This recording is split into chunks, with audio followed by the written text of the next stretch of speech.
Hello, I'm the Nostalgia Critic guy. Remember Christmas! Christmas, Christmas, Christmas, Christmas, Christmas, Christmas, Christmas, Christmas, Christmas, Christmas, Christmas, Christmas, Christmas, Christmas, Christmas! I love Christmas! Season of joy, best time of the year! If I could somehow make love to Christmas, I would. And then I would eat it to consume all its wholesome holiday juices. I love it that much. I love the snow, I love the presents, I love the decorations. I even love these obnoxious little novelty items that burn money like a Yuletide fire.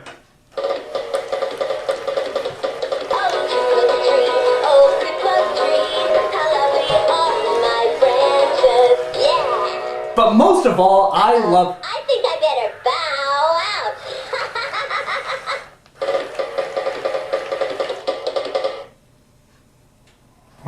But most of all, I love the Christmas specials. The movies, the shows, the classic shorts, I love them all. But which ones are the best? I mean, I know we all had to watch the Rankin Bass stuff because we mentally enslaved ourselves to do so, but which specials hold up the best? Which ones capture the true essence of Christmas? Which ones are the funniest, saddest, or most influential? Well, tonight, seeing how it's the 12 days of Christmas, I'm counting down the top 12 Christmas specials of all time. Why top 12? Because it's Christmas! This is the top 12 greatest Christmas specials.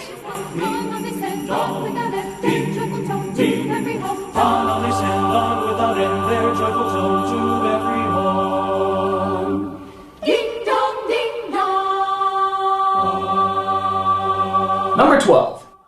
Merry Christmas, Mr. Bean. Living mostly in a world of silence, Mr. Bean shows us that you don't need dialogue to be funny or Christmas savvy.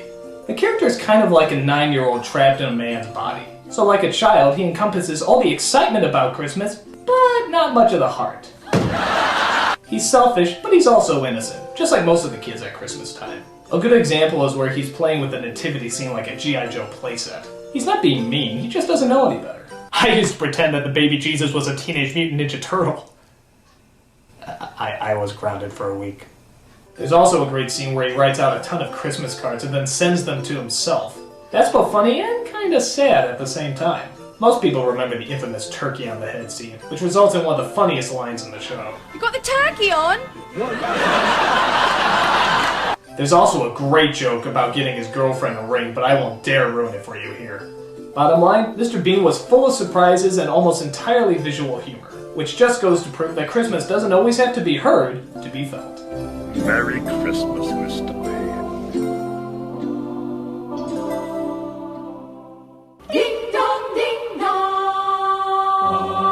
Number 11.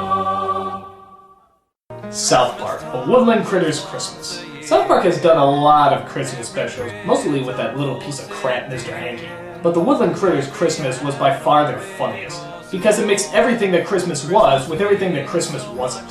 It dealt with all your Christmas favorites, like the devil, orgies, sacrifices, abortions, and that's just to name a few. Merry Christmas. The special centers around Stan as he keeps performing all these favors for these weird talking animals called the Woodland Critters. There was Squirrely, the squirrel, Rabbity, the rabbit, Beavery, the beaver, and Barry, the bear, Woodpeckery, the woodpecker, Mousy, the mouse, and Chickadee, the chickadee. What the hell? There's even a narrator who tells Stan what to do in rhyme, whether Stan likes it or not. He ran out the living room, turned off the light, and went back to the forest to set everything right. He thought he could hide from his problems. Not true. He knew in his heart the thing he had to do.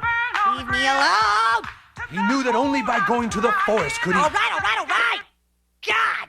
I'm not showing much because this Christmas special literally has surprise after surprise, and each one just gets funnier and funnier. Especially the reveal about who the narrator is. Always shocking, always controversial, and always funny as hell, the Woodland Critters Christmas special makes us all thankful that no matter where we spend Christmas, at least we're not spending it in South Park. Christmas only comes once a year. Ding dong, ding dong. Number 10. Disney's The Little Match Girl. Alright, I'm kind of cheating on this one, as it's not focused entirely on Christmas. But look, there is a Christmas tree in it! But not only that, the importance of hope, dreams, and the helping of the needy certainly shine through. Most of you probably never heard of it, but believe me when I say it's one of Disney's finest. It's a 7-minute short that's both sad and uplifting, combining the elements of charity, love, and the fragile nature of human life. And I have to admit, it's one of the few things in my life that actually did manage to give me a little teary-eyed. Shop! Unfortunately, the short is only featured on the Platinum DVD edition of The Little Mermaid, which I'm sure doesn't please people like the nostalgia chick. I hate this movie. I sold my soul for a vagina and a man I don't know. Needless to say, Little Match Girl really does need its own DVD release. It's touching, endearing, and maybe the strongest thing Disney has done since their Ave Maria from Fantasia. If you haven't discovered it yet, do yourself a favor this Christmas and definitely check it out.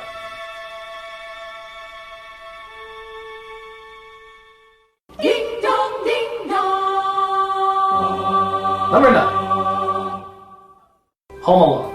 When you get past all the slapstick and some of the throwaway jokes, Home Alone is actually a very likable Christmas film. It's a movie that didn't have to be very Christmas-centered, but director Chris Columbus decided to go the extra mile by surrounding it in reds and greens, playing Christmas songs, and creating a very bratty but also very innocent character to observe it all. This could have just been another slapstick comedy, but they treated it seriously, giving it a lot of heart and a lot of soul. Macaulay Culkin is often remembered for being kind of this marketing icon, and his later movies definitely show that. But look at him here, that's entirely genuine, capturing both the whiny, selfish side of being a kid, but also the innocent, lovable side as well. I especially love the mother and what almost psychotic lengths she goes through just to get home to her son. This is Christmas! The season of perpetual hope! If it costs me everything I own, if I have to sell my soul to the devil himself, I am going to get home to my son. Again, that's both funny and touching. And I love how when she does get home, Culkin doesn't forgive her at first. He remembers what she did, and he needs an acknowledgement of it. Oh, Kevin, I'm so sorry. And fortunately, that's all he needs. The family element in this movie actually seems very believable. Sure, they all fight, but in the end, they're still a family. And the Christmas spirit always manages to shine through. But let's be honest, that all comes from the paint buckets. Home Alone, because no one should have to spend Christmas by themselves. Ding dong, ding dong. Number 8. Miracle on 34th Street. This movie really knows how... I need to pack my trunk.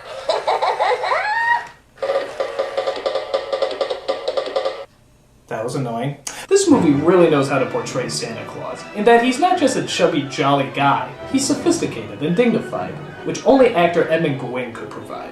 It's basically about a man who really thinks he's Santa Claus, and so a court case is drawn out to prove whether he is or not. Cause that's just what kids want to watch, right? A court case! Surprisingly though, Miracle on 34th Street is very entertaining for kids. A lot of that is not just due to Gwynn, but also to a very young Natalie Wood, who seems smarter beyond her years, but still essentially a little kid. He said, "What kind of an animal are you?" And I said, "I'm not an animal, I'm a girl." Unlike the remake where the kid just seems like a walking pudding commercial. I probably won't get another chance to see you. Unless I get arrested, which is very unlikely, since it's Christmas Eve and I'm going to bed uncharacteristically early. Aren't I just precious? It's funny because the explanation of how Santa gets released with the mail argument doesn't really hold up anymore. In fact, that is one of the few things the remake changed that I actually thought was a good addition. But still, the actors really pulled this off, making this a very charming and very elegant Christmas tale. A bit of class and taste is just what Santa ordered in this enjoyable classic. And a very Merry Christmas to you. Thank you, Mr. Kringle. Ding dong, ding dong. Number 7. The Small One. This is another one I'm sure a lot of you haven't heard of, but really is timeless. It's about a boy and his relationship with his donkey, who he has to sell because he's getting too old. The rest of the story follows the boy as he tries to find a suitable buyer, but none of them seem to be kind or generous enough for the boy to give him away. I have problems getting rid of my jackass too. But I digress. The ending is pretty easy to figure out, but I won't ruin it for those who haven't seen it. Let's just say it's a perfect ending to what is ultimately an enjoyable and charming Christmas special. It was directed by Don Bluth before he left the Disney department, and like most prime Don Bluth material, it tugs at your heartstrings and brings on the sadness. But like his films as well, it ends on a happy note, which of course makes everything okay. I'm emotionally scarred, but the ending is so happy! It's one of his stronger pieces, and yet it's only a half hour long, keeping it short and sweet. You can find it on this Disney holiday DVD at most DVD stores. And much like the Small One himself, it doesn't cost much and is worth every penny.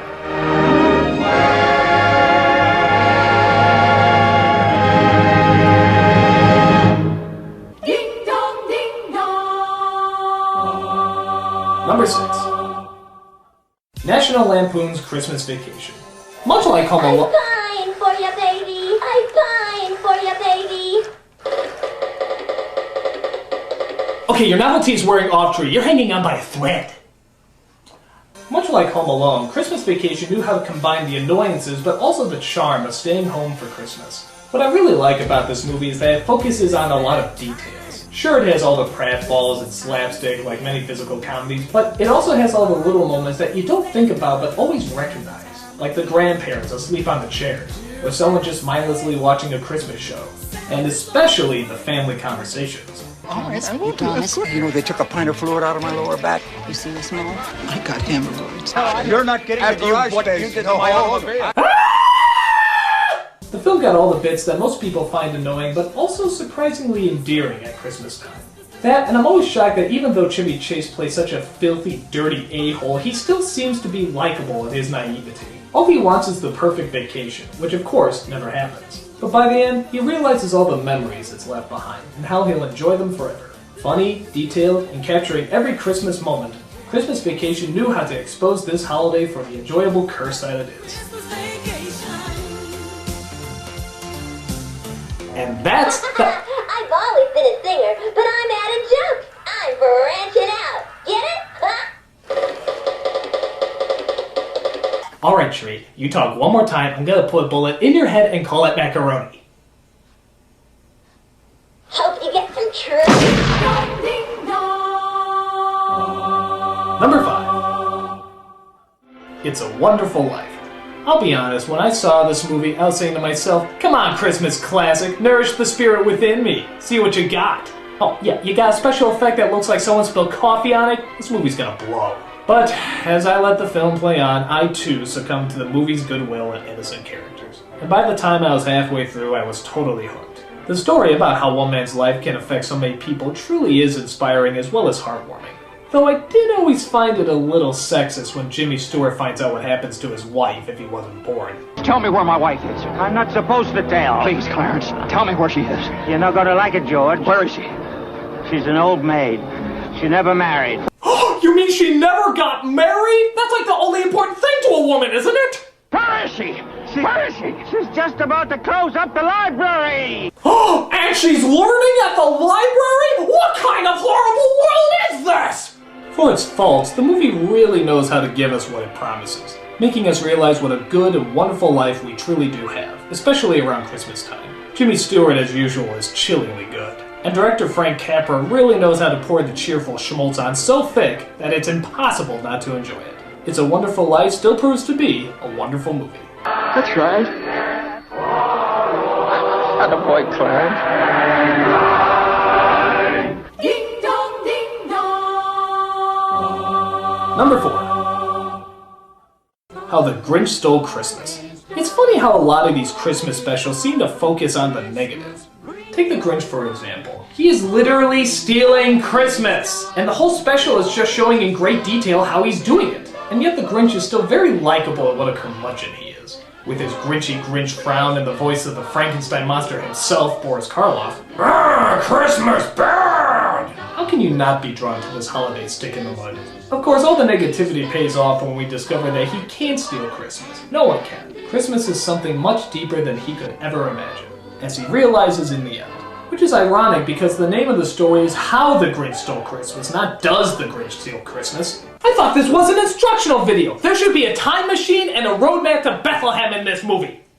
And don't even get me started on that pig shit Ron Howard movie. If I wanted to scare my kids with a green monster filled with hot air, I'd let them listen to one of Al Gore's speeches on global warming. Still, the Grinch was colorful, creative, and dripping in holiday cheer. Just enough to make anyone's frown turn upside down. Maybe Christmas, perhaps, means a little bit more. Ding dong, ding dong. Number 3. A Charlie Brown Christmas.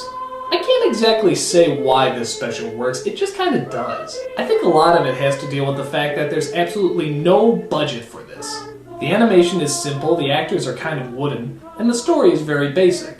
But I think that's why it's so good. There's simply no bullshit in it. What you see is what you get. And you knew that even if these people had little money, they still did their best to give us a straightforward Christmas special. And the effort shows. It had great music, it had a wonderful theme, and there's something about the bluntness of the children that's actually very refreshing. I know nobody likes me. Why do we have to have a holiday season to emphasize it? It's not like any other Christmas special. It seems to exist in its own strange world. And that, for some reason, is kind of irresistible. Of all the Charlie Browns in the world, you're the Charlie Browniest. It's not laugh out loud funny, but I don't think it's supposed to be. It's almost like watching a Christmas pageant that you knew everyone tried their hardest to create. It's not spectacular, but you feel the effort, the commitment, and above all, the sincerity. Nothing seems manipulative at all. It's just straightforward and to the point, and somehow it just works. Everything I do turns into a disaster. I guess I really don't know what Christmas is all about. Charlie Brown. You can't really explain it, but you can certainly feel it. Merry Christmas, Charlie Brown! Hark the herald angels sing. Ding dong, ding dong. Number 2. A Christmas Carol. Which one? Any of them. There are literally dozens of versions to choose from, each one carrying the stamp of the original Charles Dickens classic. Even the ones that are lousy still seem to have some element of good in them, simply because they're using a story that is timeless, thoughtful, and unforgettable. The Tale of Scrooge is one that we all know too well, not just because of the story, but because we've all met a person like Scrooge, someone who just couldn't get in the heart of the holidays. It's not until the ghostly apparitions arrive that Scrooge changes his tone and sees the value in what Christmas can and does bring out in all mankind. All the different versions offer many creative variations. The ghosts are always similar, but still vary in design and tone. And even Scrooge himself has gone through a ton of actors. Humbug. Humbug. Humbug. Humbug. Humbug. Humbug. Everybody's taken their shot at this story, even the Muppets. But as long as they have just a scrap of the original story, then will always be something worth watching about it. I think my favorite Scrooge is either Alastair Sim or George C. Scott, who both found the subtlety in the character. Watch how Scott looks at his father in the past. You can just see him analyzing the man. And look at the pure disgust on Sim's face. These are both great performances. Never going too far over the top. Of all things, I actually like the Disney version a lot too, mostly because they managed to squeeze the entire story in just a half hour, and yet still managed to get an emotional response. That's hard to do. Live action, animated, or even using puppets, A Christmas Carol is perfect anytime, for any generation. Merry Christmas to everybody, and a Happy New Year to the world!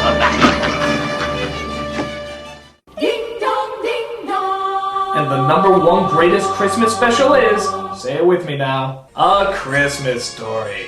I know, I'm sorry to be so predictable, but this movie just seems to have it all. Heart, innocence, and above all, a lot of humor.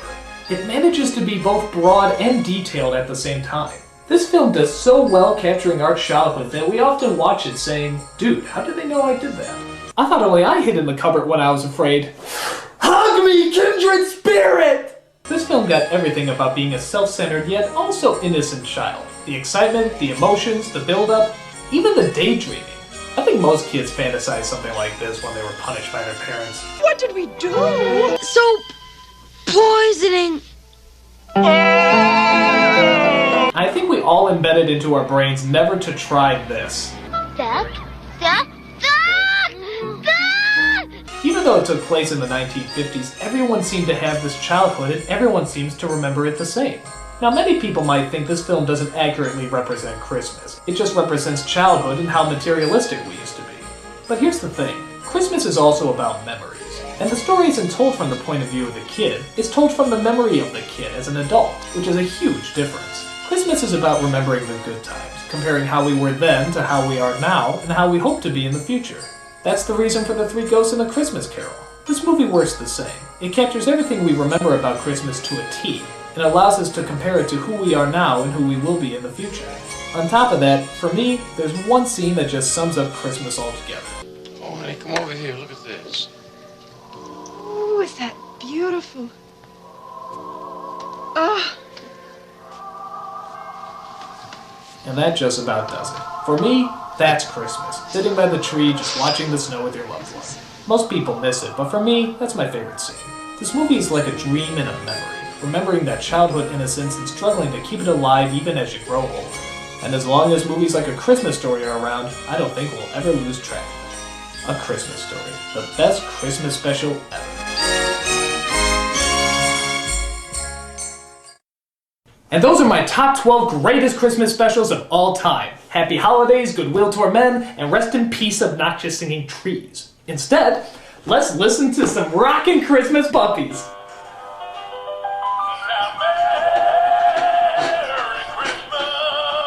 I'm a nostalgia critic. I remember.